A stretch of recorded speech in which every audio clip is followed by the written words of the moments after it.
on, guys? Comics Kid 2099 here to talk to you about The Eternal Champion. This is a fantasy novel by Michael Moorcock. I recently talked about The Winds of Limbo by this author. And sometime back, I talked about the graphic novel adaptations of the Corum books. And I mentioned in that video that Michael Moorcock was kind of a predecessor to Stephen King in the sense that Stephen King has all these books that kind of reference each other. For example, Mike Hanlon from It, he has a cameo in Insomnia. Different characters will be mentioned or will briefly show up. Dick Halloran from The Shining, he briefly shows up in It. And then The Dark Tower is like the linchpin that holds all of his works together. This book is to Michael Moorcock what the Dark Tower series is to Stephen King. You've got all these different stories by Michael Moorcock, a lot of them kind of heroic stories. You've got the Jerry Cornelius stories, which were, at the time, contemporary, sort of a weird, kind of LSD-ish, James Bondian spy-fi stories. Then you had high fantasy stories like Elric and Corum and Hawkmoon. And then this is kind of what connects all of it. This, at the very beginning, there's a foreword from Michael Moorcock, and he said part of this was written back in the 50s, and it was like one of the very first things that he wrote, and then part of it was written in the 70s. So I have no idea which part of this was written when, but this story, I'm kind of torn on it. On the one hand, it feels like a very basic high fantasy story. This is a story about a heroic figure who is fighting a war against the forces of evil. You have humanity against this species called the Eldrin. They are kind of compared to elves at one point. They're kind of elvish, sort of. And basically, it's just a war between humanity and this other species. On the one hand, it feels like a pretty basic high fantasy story. On the other hand, this is fairly unique in high fantasy, at least in what I am familiar with, in that this story, spoilers, casts humanity as the villains of the piece. Early in the story, there is this guy, John Dacre, or John Docker, I'm not sure how his name is pronounced, but he is a regular dude in present-day Earth, and then his mind is called to live in another time and place. It could be in the very distant past, or it could be in the very, very distant future. He doesn't know when or where this is, but it's a fantasy-type setting with swords and riding on horses and going to battle in ships. It's very much a fantasy-type setting, and he is called to this place where these people know him as Erekos, the Eternal Champion. And I said this is kind of what connects all of Michael Moorcock's work. The Eternal Champion is this heroic figure that exists in many different times and spaces. Elric, Hawkmoon, Corum, they are all facets of the Eternal Champion. And this even mentions a whole lot of other characters that I wasn't even familiar with. This even mentions the name Powys, who he was the main character in The Winds of Limbo, Alan Powys. So even he is an aspect of the Eternal Champion. Characters who don't seem as outwardly heroic as some of them like Erekos or Elric. But then he is summoned by humanity to help them defeat the Eldrin. And throughout the first, half of the book, pretty much everyone that Erekos meets tells him the Eldrin are super evil. They are just these wicked creatures.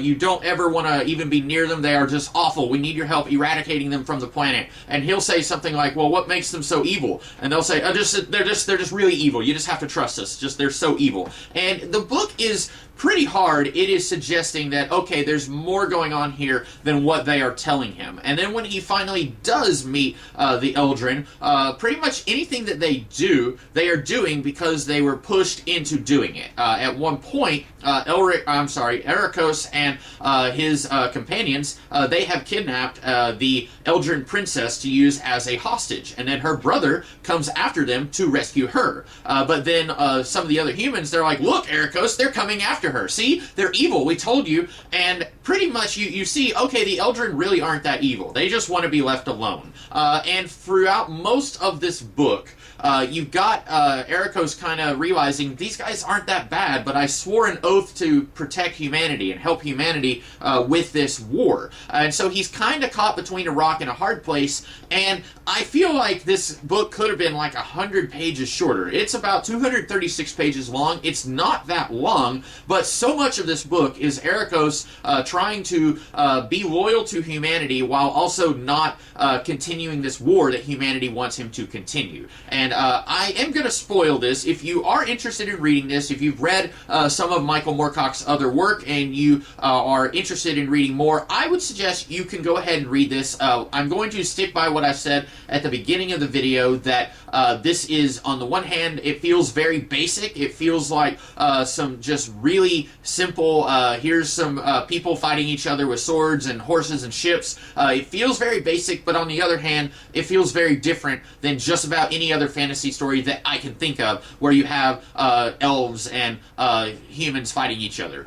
So having said that, eventually, you get to the point where Ericos decides he is going to cast his lot with the Eldrin, and he is going to help them and protect them because they are very nearly at the point of extinction. And he even, at one point, he is betrothed to the Queen of Humanity, and he even, at one point, says, like, I know that the Eldrin are not the evil people that you say that they are, but I want to marry you. We've been betrothed for a little while. What can we do so that I can marry you so that you will trust me? Because you already think that I'm enthralled by the Eldrin. And she basically says, if you will annihilate the Eldrin, destroy all of them, every last one of them, even your friends that you held hostage and later they held you hostage, destroy all of them, and then we can marry. And then he helps humanity destroy several cities of the Eldrin. And then finally, he realizes, I shouldn't have done that. I'm going to switch sides, and I'm going to join the Eldrin now. And then they have these ancient super weapons, like sci-fi weapons. And this is what makes me think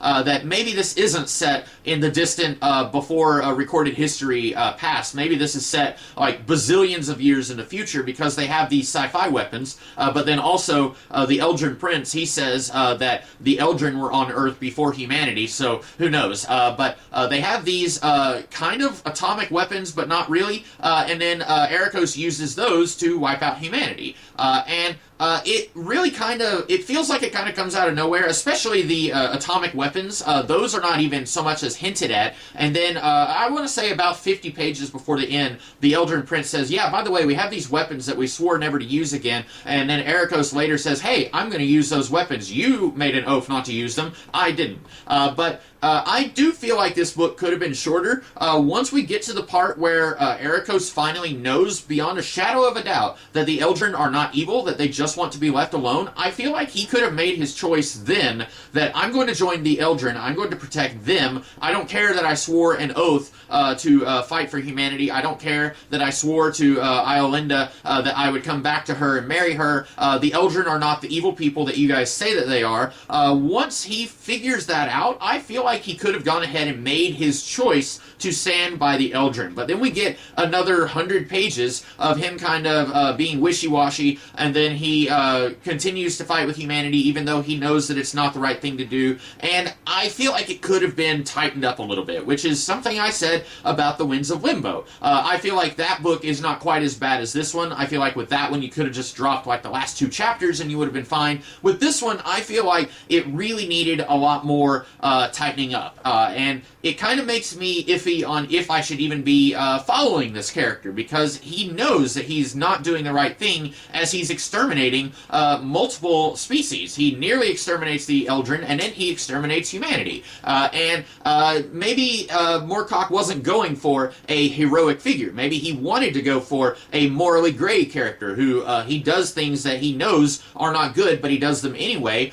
The problem with that is I'm going to come back to something I have paraphrased many times before. Brandon Sanderson has talked about the promise, the progress, and the payoff in any story. And in the first 2/3 of this story, you have the promise that we are dealing with basically a regular high fantasy story with a pretty typical heroic figure of the high fantasy story. And then towards the end, suddenly your heroic figure decides to commit genocide. And he knows that he shouldn't be doing that, but he does it anyway. And that feels like a betrayal of the promise promise that we had at the beginning of the story, where we had a fairly typical heroic figure in a fairly typical heroic fantasy story. And I feel like if Moorcock wanted to flip the genre on its head, he should have had Erekos do something really insanely awful early in the book. He should have had Erekos kill Iolinda's father, like in the first 50 pages, for something.